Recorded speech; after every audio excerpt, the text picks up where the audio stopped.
Hey guys, I had a couple of ideas here based on what Will and I discussed yesterday. So we like this idea, obviously, of a PFTE tube, which can several hundred degrees of Celsius apparently can withstand. Obviously, we still have the dampers, but we wanted to upgrade those to something that maybe is less leaky, still mechanical.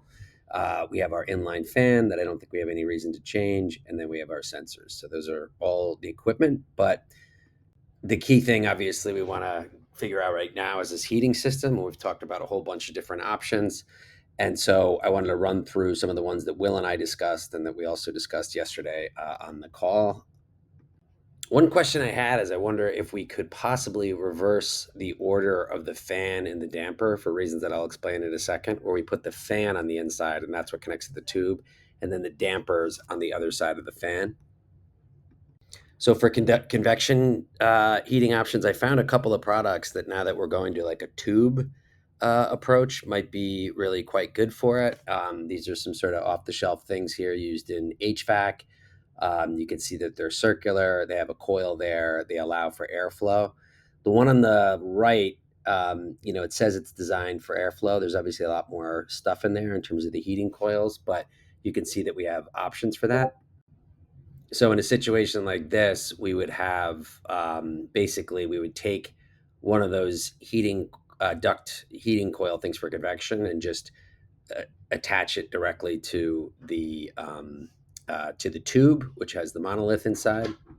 And this is kind of what the whole system looks like. Fit it together. So during the adsorption phase, we do as we always do. You have the dampers that are open. You're pulling the air through, and again, if we pick the right sort of heating coil, it wouldn't be as much of an obstruction. So the air would flow nicely through that, and you'd have the fan going at high speed for that point to sort of maximize the air throughput. But then in the desorption phase, you'd shut the dampers and then you turn on the heat. But what I was thinking is if we had the fan on that side of the damper, could you put a very low speed for the fan so that it's just to maximize the air circulation inside of the closed chamber? So really, really low speed. But there's another option too that we were looking at, which is conductive band heating. I know that conductive band heating, and I know we had some concerns about conductive heating. I did look up for the alumina, ceramic monolith as well as the PEI, and it seems like that can withstand direct heat exposure up to temperatures higher than we need. So we might want to consider just inserting the monolith, just having this sort of band heater right around it. There's all sorts of shapes and sizes for this. So that would look something like this. You get rid of that other piece that was the convective heater. You have the damper on either side of the tube, and then you're just sort of wrapping around the band heater directly around the monolith. And then the third option we just started to think about yesterday, Will brought it up, was this idea of infrared heating, which is really efficient and actually super low heat. It's normally meant for sort of surface heating, but if you had these types of things, which are nicely curved and could go inside of a tube, and then you'd have those wires pop out the top, and then you would, close that up. So you could put one of those on the top and the bottom, like this picture sort of shows here. I mean, there might be more space between the monolith and that, but that could be a nice little thing that could quite a fit in there. And again, that uses a lot less energy and produces a lot less heat, but it can make the object itself well over 100 degrees C. Now, I was also, Will yesterday shared this idea of adding another component that we've talked about all along, but for very particular reasons.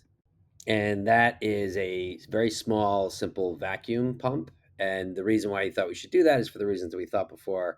It would give us a nicer sort of stream of gas coming out, but also something that he pointed out that I wasn't aware of is that you can kind of use vacuum and heat in tandem so that with a little bit of vacuum pulling the CO2 off of the monolith, it reduces the amount of heat that you actually need. So those are sort of like, I guess, kind of fungible, sort of in a way, according to Will. And it's that combination that actually is what's a pressure thermal swing, which is a form of direct air capture. So something for us to consider. Looks like, with that thickness of that PFTE, we could get that vacuum grade. If we have those more bubble proof dampers, that would probably sustain a vacuum. Will didn't think it would require that much pressure actually to be effective and reduce the heat and to speed up the desorption process.